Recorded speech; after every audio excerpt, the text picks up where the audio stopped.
Voilà, donc en principe, ça fonctionne. Voilà, voilà. Alors, on va reprendre, donc je vais retourner sur les slides. Mais donc ici, en fait, on avait fini ici cette partie sur les grandes écoles de la psychologie. Donc, je vous propose justement de poser une petite question au clap par rapport à ce que l'on vient de voir. Alors, vous pouvez prendre le même, voilà, le même lien. C'est le même lien que tout à l'heure, d'accord? Voilà. Donc, avec le lien ici, www.wooclap.com Alors normalement dans l'outil conversation, je pense qu'il y avait déjà quelqu'un qui avait déjà indiqué le lien dedans. Sinon vous le tapez, on va dire manuellement dans une autre fenêtre. D'accord. Et donc la question c'est la suivante. Parmi les grandes écoles de la psychologie, laquelle ou lesquelles considèrent que le comportement est adaptatif d'un point de vue évolutionniste? Est-ce qu'on parle du structuralisme, de la psychanalyse, du fonctionnalisme, ou toutes les réponses sont correctes? Alors ça c'est ce que je considère comme étant une question facile, puisque là les compétences on va dire mobilisées c'est d'avoir quand même une idée des apports des grandes écoles et des différences entre ces différentes approches, hein, et de voir s'il y a des points communs, quels sont les points communs, les points de divergence par rapport à ça. Donc je vous propose d'attendre encore un petit peu. Je vois qu'il y a déjà 46 réponses.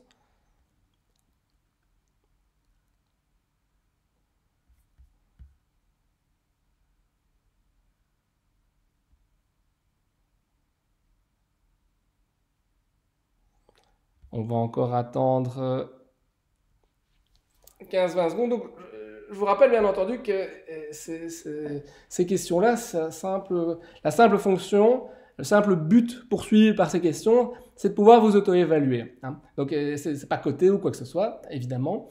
Et moi, ça me permet vraiment de voir qui a bien compris, qui n'a pas compris, et de décortiquer, justement, de faire l'effort de réflexion qui est nécessaire pour arriver à la bonne réponse. Et c'est vraiment cet effort de réflexion que je vous invite également à faire pendant l'examen. C'est-à-dire, il ne suffit pas de dire « j'ai l'impression que c'est la réponse 1, 2, 3 ou 4 ». Il faut que vous soyez capable de pouvoir tenir un argumentaire, de pouvoir justifier pourquoi chacune des réponses est correcte ou incorrecte.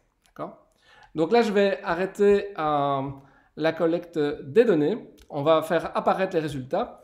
Et alors, que voit-on ici? Donc, on a ici, voilà. La bonne réponse est en effet le fonctionnalisme et vous êtes 71%, 71% d'entre vous avaient répondu correctement. Et donc, en effet, c'est la bonne réponse. Pourquoi? En plus, on en a discuté il y a quelques minutes, hein, en fait. Le fonctionnalisme, c'est vraiment cette école qui va considérer que il va y avoir une espèce de sélection naturelle des comportements. On va mobiliser les comportements qui nous permettent d'être adaptés par rapport à l'environnement, hein, comme par exemple l'exemple que j'avais donné avec l'enfant qui mange sa soupe avec une cuillère, et on va abandonner, donc ça c'est un comportement adapté, manger la soupe avec la cuillère, donc on va le répéter, ça va devenir automatique. Par contre, manger de la soupe avec une fourchette, ça c'est pas du tout adapté et on va laisser tomber ce comportement-là parce que ça permet pas de manger rapidement, c'est pas adapté. Et si on mange comme ça, eh bien non seulement on en met partout, mais en plus il faudrait 10 fois plus de temps pour manger la soupe. Donc là c'est vraiment comme je l'ai dit il y a quelques minutes, une logique qui est directement inspirée des théories darwiniennes. C'est vraiment qu'il y a une sélection des comportements en fonction du caractère adaptatif que ce comportement a.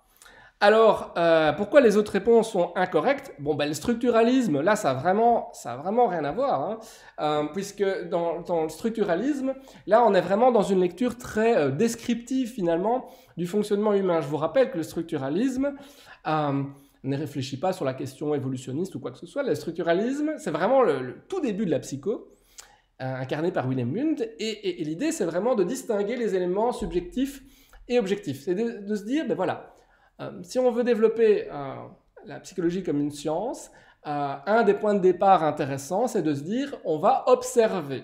hein. On va observer, mais aussi on va réfléchir via l'introspection aux éléments objectifs, par exemple la perception, des choses comme ça, et aux éléments plus subjectifs, hein, les émotions, les sentiments.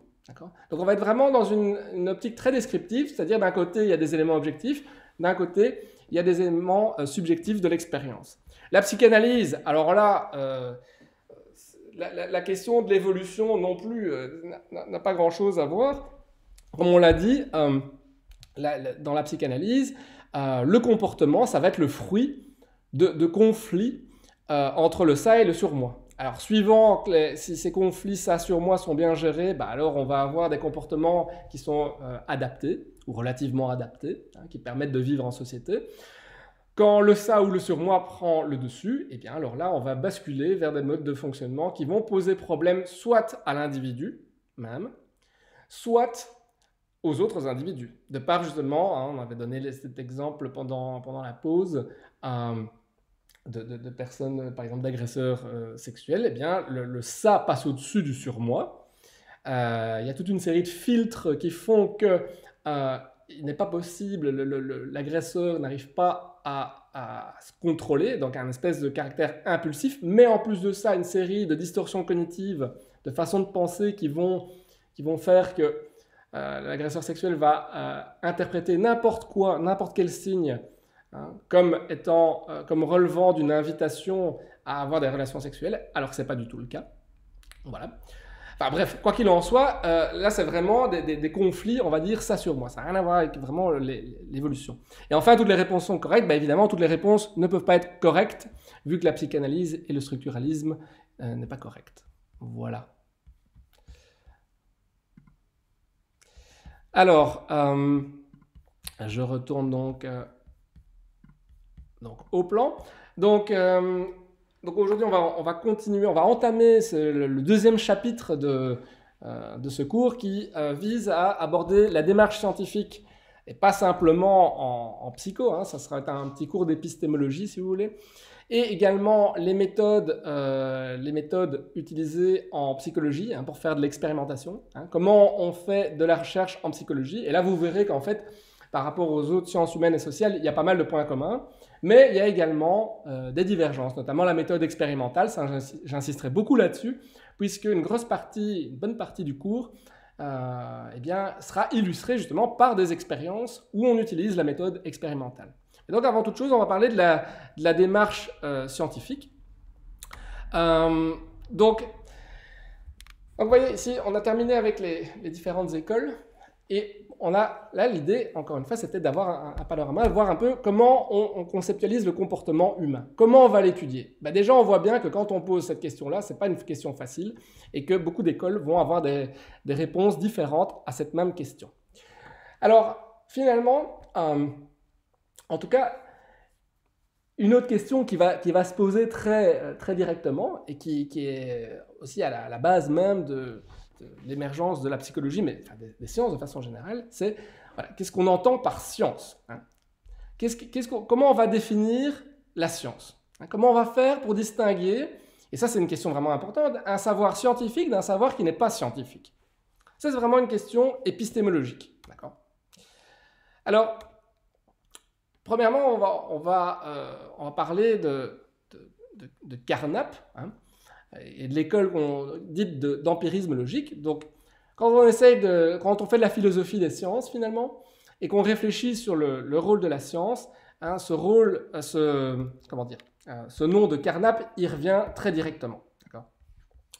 Alors, on va dire que c'est un épistémologue très, très important, hein, qui va en fait réfléchir sur, finalement, comment on fait pour définir une science? C'est quoi une science? Et lui, ce qu'il va nous dire, c'est qu'en fait, la science, elle va fonctionner de la façon suivante. On va observer des phénomènes, d'accord? Et parce qu'on voit certaines récurrences dans ces phénomènes, eh bien, on va comprendre qu'il existe des lois, et on va essayer de formuler ces lois en forme de théorie, quoi. D'accord? On va formuler des théories pour rendre compte des observations récurrentes que l'on fait dans l'environnement. Et une fois que cette théorie est créée, eh bien, on va mettre de nouveau à l'épreuve cette théorie en créant des hypothèses, c'est-à-dire des prédictions qui dérivent directement de cette théorie. Donc on observe d'abord ce phénomène, puis on voit que certains phénomènes surviennent par exemple en même temps, on se dit, ben voilà, il doit y avoir une relation entre les deux, puis on va créer des théories, puis on va essayer de tester des hypothèses. Et des hypothèses aussi, surtout de cause à effet. Quel phénomène cause un autre phénomène? Et donc en fait, quand on voit cette façon d'aborder la science, les théories, c'est quoi alors une théorie? Une théorie, c'est simplement un instrument qui va être destiné à effectuer des prédictions. Donc on crée des théories pour ensuite générer des prédictions et tester ces prédictions. Et donc dans l'école de Vienne, incarnée par Carnap, il y a vraiment cette idée selon laquelle il y a un progrès scientifique. C'est-à-dire que on irait de l'espèce d'obscurantisme vers une vérité scientifique. On tend vers la vérité scientifique. Et on va voir que, alors ça vous semble assez intuitif, ça, de se dire, ben oui, on essaie d'atteindre la vérité scientifique, on verra que c'est un peu plus compliqué que ça. D'accord ? On verra par la suite, par exemple, qu'en réalité, la notion de vérité elle est très relative. C'est-à-dire ce qui est vrai à un moment en science n'est pas forcément vrai un an après ou 10 ans après. Alors qu'il y ait un progrès, ça très certainement, mais la notion de vérité scientifique, c'est vraiment une notion très relative. Et l'idée justement de Carnap, c'est que quand on accumule des observations qui vont dans le même sens, ça nous permet d'atteindre une forme de vérité. Et c'est sur ce point-là que je reviendrai très rapidement, c'est qu'il n'y a pas vraiment de vérité. Il y a, on va dire, des vérités temporaires sur tout ça en science. Et donc le critère, et donc ça c'est très important, quand on considère le rôle de la science, c'est, voilà, qu'est-ce qui distingue un savoir scientifique d'un savoir qui n'est pas scientifique? Eh bien, selon Carnap, c'est le critère de vérifiabilité. En d'autres termes, c'est, est-ce que je peux vérifier ou pas une proposition, une hypothèse qui est faite par une théorie? Si vous avez une théorie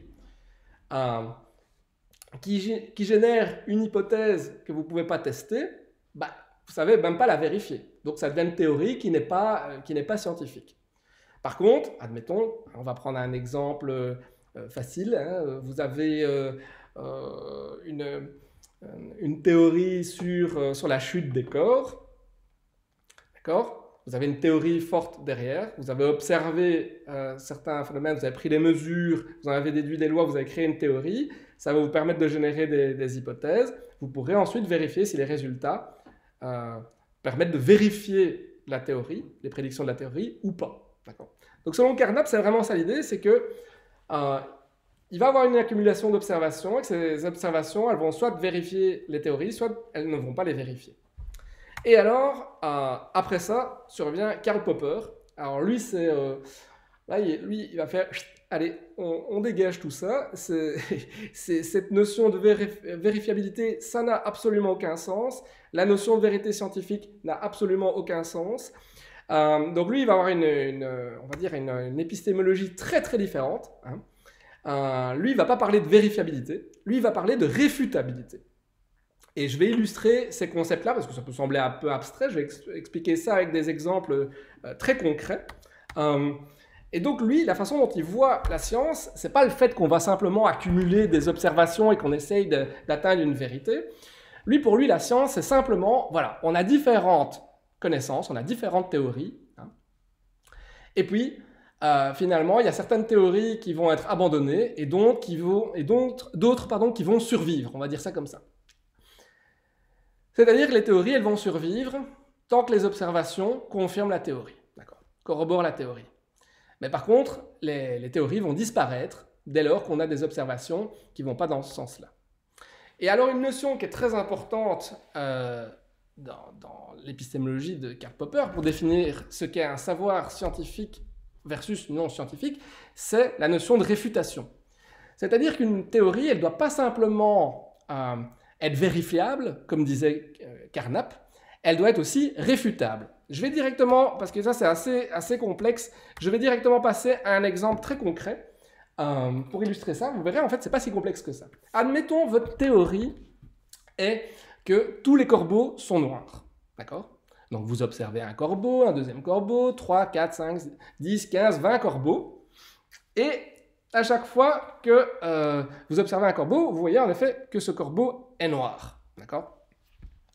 Eh bien, si vous voulez, chacune de ces observations vérifie la théorie, votre théorie selon laquelle tous les corbeaux sont noirs. D'accord?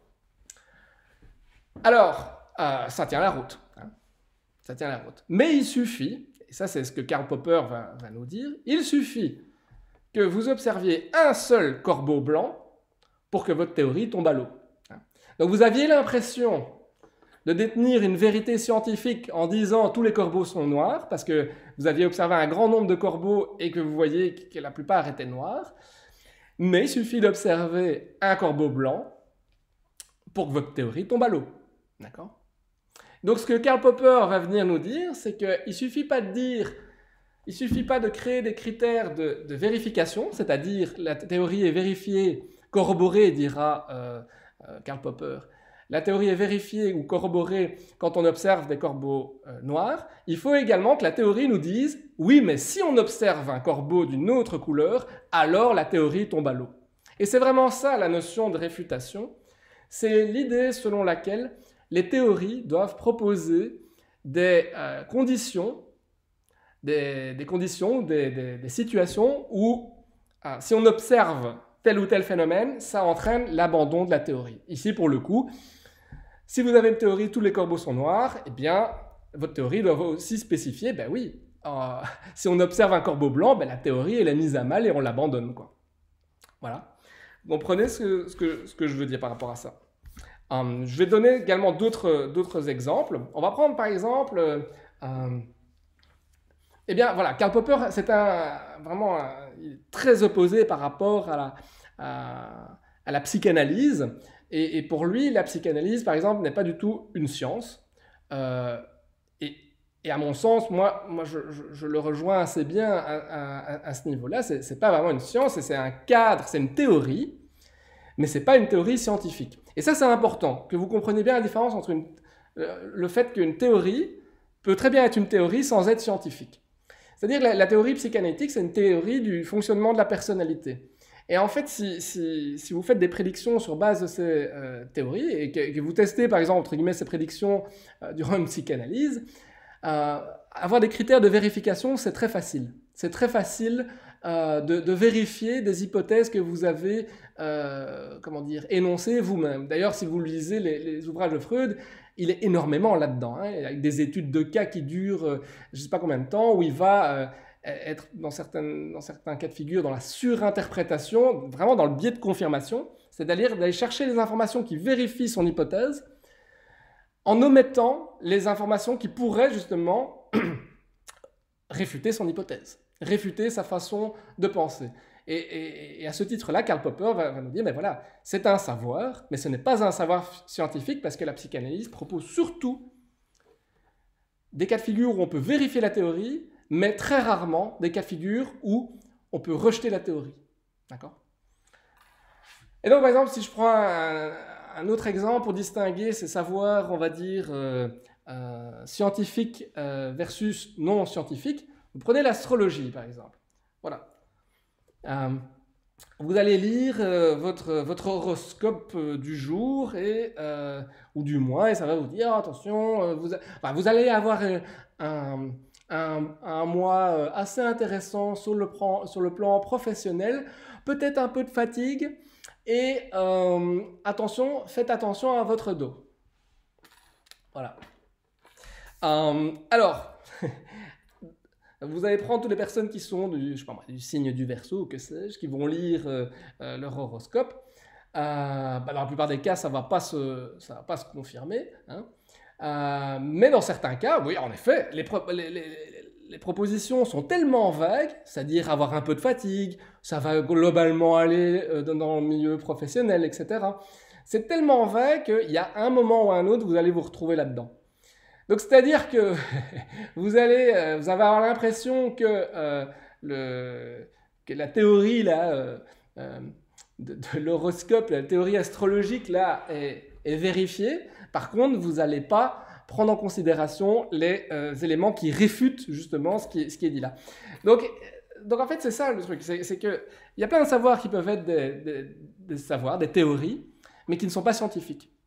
Donc là, par exemple, un savoir astrologique, ben c'est une forme de savoir, il y a des théories astrologiques, mais ce n'est pas scientifique. Hein. On ne peut faire que vérifier, de façon très biaisée en plus, des prédictions.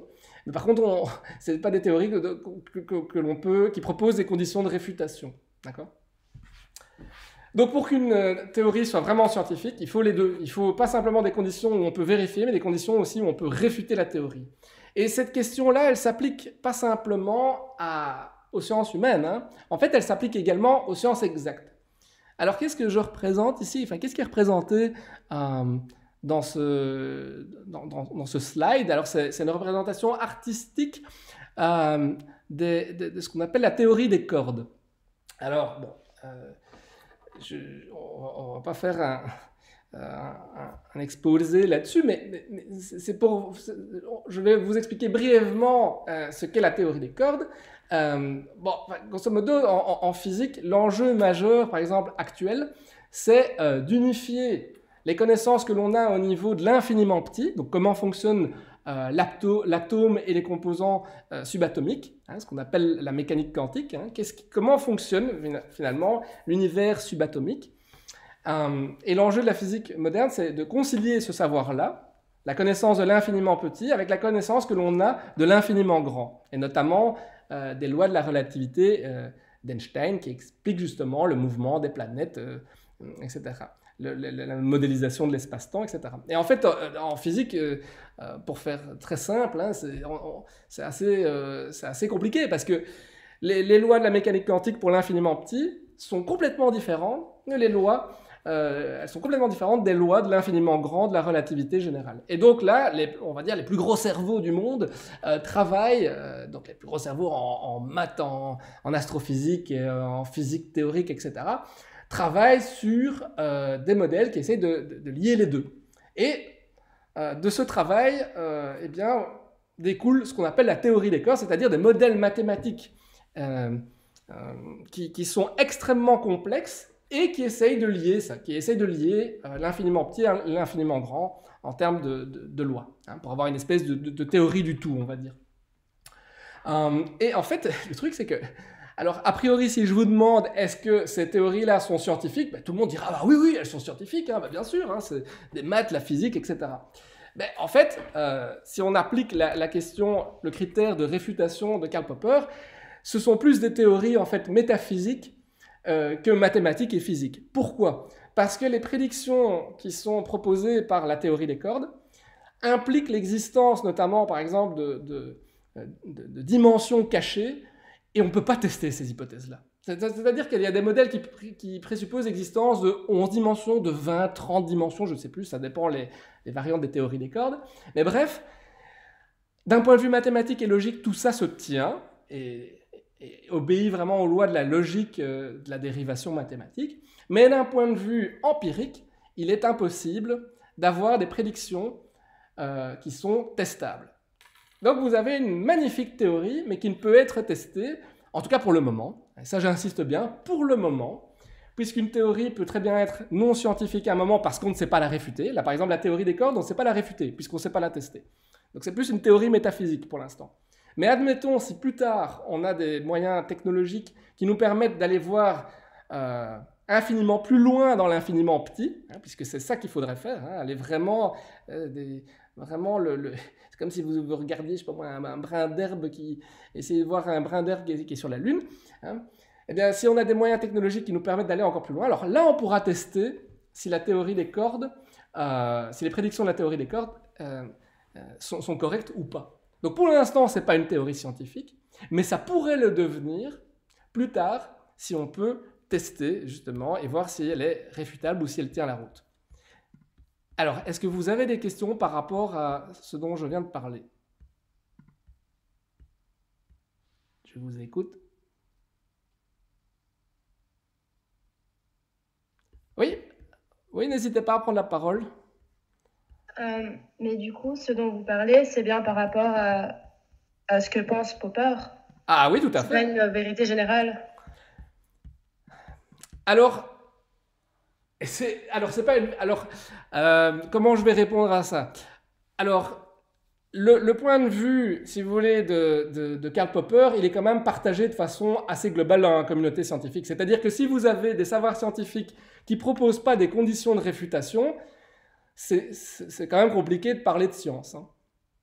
D'accord? Alors, il y a plein de façons de tester une hypothèse. Hein. Il n'y a pas que la façon, encore une fois, physique, hein, physique ou mathématique, ou dérivant des mathématiques, de faire ça. Mais si vous n'avez pas d'hypothèse de travail, et que vous n'avez pas vous ne savez pas tester quelque chose, c'est compliqué. Hein. Si vous avez uniquement si votre théorie, elle propose uniquement des situations pour identifier le corbeau noir, mais que vous n'avez aucun moyen de voir si un corbeau blanc, ou pire, si un corbeau blanc, vous vous en foutez et vous dites, ben non, il n'y a que des corbeaux noirs, ben là, il y a quand même un souci, vous voyez. Alors après, ce qu'on va voir, dans très peu de temps, avant ici la fin du cours, c'est que l'optique de Karl Popper, elle est assez radicale, hein, on est d'accord. C'est-à-dire que lui, il va dire, ben voilà, si on observe un corbeau blanc, on met la théorie à la poubelle. Hein. Pour résumer, c'est un peu ça. Hein. Et on va dire, des épistémologues plus contemporains vont avoir une optique plus, on va dire, light, hein, moins radicale sur ces questions-là, en disant que dans certains cas, on peut abandonner certaines parties de la théorie et garder le noyau principal. D'accord ? Et je dirais qu'en sciences humaines et sociales, c'est plutôt cette façon de voir les choses qui demeure, c'est-à-dire que la notion de réfutation, elle est fondamentale, mais ce n'est pas parce qu'on a une observation qui ne va pas dans le sens d'une théorie que forcément on balance la théorie. Quoi. Voilà. Je ne sais pas si ça répond à votre question. Oui, tout à fait, merci. Ok, une autre question? Oui. Oui. En fait, je vous ai entendu parler de conditions dans les théories et j'ai pas compris en fait si on pouvait rajouter une condition après une réfutation ou alors si la réfutation était finalement une condition nécessaire à une théorie. En fait, c'est les deux. Hein. C'est un processus continu. Donc, c'est-à-dire que pour qu'une théorie soit considérée comme scientifique, il faut que vous puissiez la vérifier, mais aussi la mettre à mal. Hein. C'est-à-dire des conditions sous lesquelles, si vous observez telle ou telle chose, ça remet en question la théorie. D'accord ? Et en effet, si vous avez des observations qui réfutent la théorie, en tout cas, normalement, selon Karl Popper, vous allez jeter votre théorie. Et vous allez devoir créer une nouvelle théorie qui rend compte de la réalité observée. D'accord? Je ne sais pas si ça répond à votre question. Donc c'est les deux. Il y a un savoir scientifique doit être réfutable. Et s'il est réfuté, eh bien alors, la théorie va être soit abandonnée, soit reformulée. Une nouvelle théorie qui tient compte de ça, quoi. Et qui en soi n'est pas une vérité non plus, puisque comme je l'ai dit, il suffit, comme l'exemple ici du corbeau l'illustre bien, une théorie elle peut être valable tout un temps, et à un certain moment on fait des observations qui remettent en question cette théorie. Donc ça veut dire que la théorie ensuite devra être abandonnée, reformulée, quoi. D'accord? Ça va? Oui, ça va. Oui, j'ai compris, merci. Ok. Donc vraiment l'importance ici de bien distinguer la notion de savoir. N'oubliez pas d'éteindre votre micro, s'il vous plaît. Merci. L'importance ici, il y a encore des micros allumés. S'il vous plaît. Je ne sais pas qui a son micro allumé, mais voilà, merci.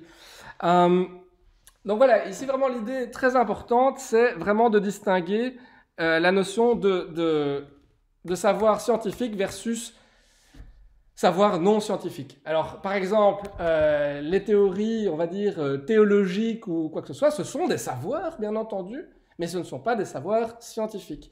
Une théorie astrologique, c'est un savoir, mais ce n'est pas un savoir scientifique. Une théorie psychanalytique, hein, formulée par exemple comme Freud, c'est un savoir, c'est une théorie, mais ce n'est pas une théorie scientifique. Pour avoir une théorie scientifique, il faut pouvoir avoir des conditions de réfutation et pas simplement des conditions où on vérifie la théorie. Pour résumer, c'est vraiment ça le plus important à retenir de tout ce que j'ai dit. Alors, après ça, d'autres façons de voir la science. Est-ce qu'il y a uniquement la version de Karl Popper? Et pour revenir là-dessus, ben non. Hein, Karl Popper, c'est pas la vérité absolue, mais en tout cas, il a mis en évidence un point clé, c'est que faut quand même des critères établis par les théories qui déterminent quand on abandonne la théorie. Sinon, la théorie devient une espèce de religion, hein, ça devient une croyance. Or, une théorie scientifique, ça ne doit pas être une croyance, ça doit être un modèle qui est étayé par l'empirie. Et si l'empirie remet ça en question, ben, on remet la théorie en question. Alors Kuhn, lui, va venir plus tard, lui, il va avoir une approche assez différente, lui, il ne va pas trop s'intéresser... Enfin si, la question de la réfutation, quelque part, elle est importante aussi, mais lui, il va surtout envisager la science comme un cycle, hein, comme un cycle entre des ruptures et des révolutions scientifiques. Je vais donner des exemples par rapport à ça. Et donc, selon lui, le développement de la science et la façon dont on perçoit la science, ça va vraiment dépendre de l'histoire. L'histoire avec un grand H, c'est-à-dire des observations qui, au cours de l'histoire, vont remettre de façon considérable la façon dont nous percevons le monde, la réalité qui nous entoure. D'accord ? Et je pense que ça sera plus simple, je vais directement donner des exemples pour illustrer ça. Donc oui, la distinction entre science normale et révolution, c'est-à-dire science normale, on va dire... Donc c'est vraiment lié à cette notion de rupture et de révolution scientifique. Donc c'est-à-dire qu'il y a des périodes de science normale, où on fait de la science, où en effet on trouve des nouveaux effets, des nouveaux phénomènes intéressants, etc. Mais pas quelque chose qui remet fondamentalement en question notre vision du monde. C'est juste, on va dire, des travaux qui poursuivent des théories qui sont déjà établies. Et puis il y a d'autres moments, il y a ce qu'on appelle des révolutions scientifiques. C'est-à-dire des moments durant l'histoire où l'observation est tellement choquante et nous dit quelque chose vraiment d'incroyable sur notre façon de conceptualiser le monde qu'on ne peut pas l'éviter. Et ça change la façon de travailler. Donc je vais donner par exemple, si on doit parler de révolution, une révolution évidemment, bon, il y a plein de révolutions, hein, que je pourrais qualifier comme ça. La première, enfin, on pourrait déjà parler de la révolution selon laquelle les gens pensaient que la Terre était plate. Et puis, on s'est rendu compte, mais même déjà il y a très longtemps, en observant, en prenant des mesures, que la Terre n'était pas plate, hein, même si, hein, à titre informatif, il y a toujours des personnes qui pensent actuellement que la Terre est plate, hein, ce qu'on appelle les platistes. Ça existe. Il y a même des réunions de platistes. Et donc, c'est complètement... Alors, je ne sais pas comment décrire ça, hein, mais moi, personnellement, ça me fait rire, mais c'est vraiment c'est incroyable. Mais il y a encore des personnes, en effet, qui croient au fait que la Terre est plate. D'accord ? Donc, ça, c'est une des révolutions, le fait de voir que la Terre n'est pas plate. Une autre révolution très, très importante, c'est... et ça a vraiment changé la façon de voir les choses, c'est de se dire, ben, finalement, en fait, avant, il y avait des modèles très longtemps des modèles géocentriques. Hein, on pensait que la Terre, on comprenait bien que la Terre était dans l'univers, mais on pensait que la Terre, finalement, c'était vraiment le centre de l'univers. Hein, donc vraiment quelque chose voilà, où la Terre est le centre de l'univers, littéralement. Puis on s'est rendu compte, finalement, la Terre, elle tourne autour du Soleil. Grosse révolution. Puis on a remarqué que, finalement, autre révolution... finalement, le système solaire, c'est qu'une petite partie de l'univers,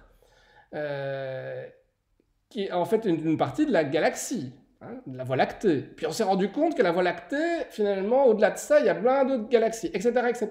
Bref, des façons des observations qui ont fondamentalement changé notre façon de voir les choses. C'est-à-dire une Terre plate, on a compris que la Terre n'était pas plate, puis d'une Terre que l'on pensait être au centre de l'univers, on a compris que ce n'était pas le cas, etc., etc. Donc vous voyez, il y a vraiment... là, ce sont des exemples vraiment très marquants, hein, que j'utilise pour montrer qu'à ces moments-là, à partir du moment où on fait certaines observations qui montrent que la Terre n'est pas plate, on ne peut pas omettre ces observations. Ça modifie complètement la façon de penser le monde et la façon dont on va envisager ces questions-là par la suite, en fait.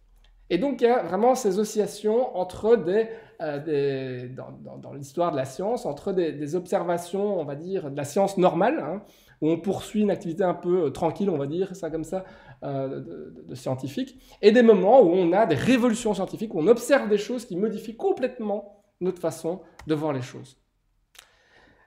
Et enfin, en ce qui concerne cette partie sur voilà, comment on considère le rôle de la science en sciences de façon générale, et plus particulièrement en sciences humaines et sociales, je terminerai par l'akatos. Bon, j'ai pas trouvé d'autres photos, c'est une espèce de photo d'identité assez vintage, et qui nous montre donc l'akatos qui, je l'avais annoncé il y a peut-être 5-10 minutes, hein, qui en fait poursuit ses travaux dans la lignée de Karl Popper, c'est-à-dire qu'il va aussi considérer que si on veut avoir un critère clair de démarcation entre des savoirs scientifiques et des savoirs qui ne sont pas scientifiques, la réfutation c'est important. Il ne suffit pas de dire, ben voilà, la théorie des corbeaux noirs se vérifie quand je vois des corbeaux noirs, il faut également dire la théorie des corbeaux blancs. La théorie des corbeaux noirs, elle tombe à l'eau si j'observe des corbeaux qui ne sont pas noirs. Voilà. Mais lui, il va être, on va dire, moins radical que Karl Popper, et comme je l'ai annoncé tout à l'heure, c'est plutôt cette perspective-là qui est, on va dire, préconisée en sciences humaines et sociales, et je trouve à juste titre. Moi, en tout cas, d'un point de vue épistémologique, je pense, l'approche qui a pour moi le plus de sens, c'est de dire qu'une théorie qui est réfutée, donc on a une observation qui réfute la théorie, elle ne va pas être toujours abandonnée. Et donc, lui, ce qu'il propose, c'est la notion de programme de recherche, c'est-à-dire un ensemble d'hypothèses, de différents types d'hypothèses, on va dire ça comme ça. Alors, premièrement, lui, il va envisager, en fait, la notion de théorie avec deux choses. Alors, premièrement, il y aurait la notion d'un noyau dur de la théorie, c'est-à-dire vraiment les hypothèses de base, d'accord ? Alors, c'est vraiment les hypothèses qui, finalement, sont à l'essence même de la théorie, d'accord ? Et là, si on a des observations, en effet, qui remettent en question le noyau dur de cette théorie, là, clairement, oui, là, on va abandonner la théorie. Parce que ça veut dire que ce sont les bases même de la théorie qui sont remises en question, d'accord ? Mais à côté de ça, et ça, je trouve que et d'ailleurs, c'est souvent comme ça, donc voilà, si vous regardez un peu la recherche en sciences humaines et sociales, c'est comme ça qu'on va fonctionner. On va utiliser ce qu'on appelle les ceintures protectrices. Donc, c'est-à-dire que dans les théories, il n'y a pas simplement un noyau dur d'hypothèses clés. Hein, donc, vraiment, le noyau dur, c'est les hypothèses de base, hein, les règles, les lois de base du modèle théorique. Il va également avoir des ceintures protectrices, c'est-à-dire des hypothèses secondaires. Alors, je ne sais pas moi, si j'applique ça à la psycho, admettons, si vous vous intéressez, pour donner un exemple qu'on détaillera beaucoup plus en détail, enfin, qu'on détaillera de plus en plus lors du prochain cours, si vous voulez examiner par exemple l'effet du fait qu'un enfant fréquente la crèche sur le fait qu'il développe des comportements prosociaux, qui se sociabilisent et qui deviennent par exemple moins agressifs aussi à l'égard des autres enfants, et que vous faites plein d'études dans différents pays, et que vous voyez par exemple dans la plupart des pays, en effet, les enfants qui fréquentent la crèche deviennent plus sociables et sont moins agressifs, mais dans tel ou tel pays, ce n'est pas le cas, est-ce que vous allez forcément abandonner la théorie ? Non, parce qu'il semblerait quand même que la théorie, et l'hypothèse donc, qui dérive de la théorie, s'avère vrai dans un grand nombre de cas. Alors, vous allez laisser tomber, on va dire, l'idée selon laquelle c'est universel, hein, que de façon universelle, on ne peut pas dire en effet que le fait de fréquenter la crèche rend les enfants plus sociables, mais alors vous allez essayer de réfléchir, vous allez abandonner cette idée d'universalité, mais alors vous allez vous dire, peut-être qu'il y a également des contextes culturels qui vont influencer pourquoi la crèche ne rend pas certains enfants plus sociables dans certains pays. Hein. On pourrait par exemple imaginer que, je sais pas moi, dans des pays qui seraient d'orientation plus collectiviste plutôt que individualiste, le fait d'être placé à l'écart de la collectivité, en fait, rendrait les enfants malheureux et que de fait, ils seraient plus isolés et ils ne bénéficieraient pas de cette socialisation, alors que dans les sociétés, par exemple, plus individualistes comme la nôtre, eh bien, là, les enfants profitent pleinement, en effet, de ce système de crèche. Voilà. Donc, vous voyez, c'est tout ça pour vous dire que c'est souvent comme ça qu'on fonctionne. C'est-à-dire qu'on ne va pas directement abandonner une théorie s'il y a une observation qui ne marche pas. On va reformuler la théorie et la nuancer, quoi. Voilà. Et donc ici, donc on vient de terminer donc la partie sur le rôle de la science. Je ne sais pas si vous avez des questions par rapport à ça ou pas. Excusez-moi, une question. Oui, je vous écoute. J'ai pas bien compris ce que c'était le programme de recherche de la Catos. Bon, mais ça c'est pas un élément. Enfin, la notion de programme de recherche, c'est que, enfin, vous allez avoir un programme pour vos recherches, et ce programme doit comporter, on va dire, des hypothèses centrales, ce qu'on appelle le noyau dur, et une ceinture protectrice, c'est-à-dire des hypothèses secondaires qui, si elles sont réfutées, entraînent l'abandon de cette ceinture protectrice, mais pas l'abandon du noyau dur, quoi. Mais vraiment, le point clé dans la Catos, et c'est vraiment ça que vous compreniez bien, c'est que on est dans une lecture beaucoup plus souple du critère de réfutation, avec une réfutation qui est un critère fondamental pour définir ce qu'est un savoir scientifique, mais qui va avoir un statut moins radical que dans l'épistémologie de Karl Popper. Je ne sais pas si ça répond ou pas. D'accord, merci. Monsieur, est-ce qu'on peut dire que le programme de recherche, c'est le nom de sa théorie, grosso modo? Non, enfin, je sais pas s'il a donné un nom spécifiquement à cette théorie. Enfin, je veux dire, la Catos, c'est un philosophe des sciences, hein, donc lui, il réfléchit sur le sens de la science, comment fonctionne la science, des choses comme ça. Je ne sais pas s'il a donné un nom à sa théorie, quoi. Et même s'il l'a fait, je veux dire, c'est pas ça qui est important. Ce qui est important, c'est de comprendre voilà, qu'est-ce que ça nous dit sur un savoir scientifique, qu'est-ce que ça nous dit sur la recherche actuellement. Et ce que ça nous dit, c'est que, en fait, l'écrasante majorité de la recherche actuellement en sciences humaines et sociales fonctionne vraiment de cette façon-là, quoi. Voilà. D'autres questions? Ok, merci beaucoup. Et donc, là, je vais regarder un peu. Oui, je vais introduire ici, puisqu'il ne reste plus que quelques minutes, je vais introduire donc ce que l'on abordera lors du prochain cours, à savoir la question de la démarche scientifique. Donc, une fois qu'on s'est interrogé sur le rôle de la science, une fois qu'on a des théories, hein, c'est-à-dire qu'on observe certains phénomènes, et puis on essaie de voir les récurrences dans ces observations, et qu'ensuite on essaye de formaliser ça sous forme d'une théorie, et bien après on va tester des hypothèses. D'accord ? On va voir si les observations vont dans le même sens, c'est-à-dire vérifient, corroborent, dirait Karl Popper, la théorie, ou est-ce qu'elles réfutent? Est-ce que les observations ne vont pas dans le sens de la théorie? D'accord ?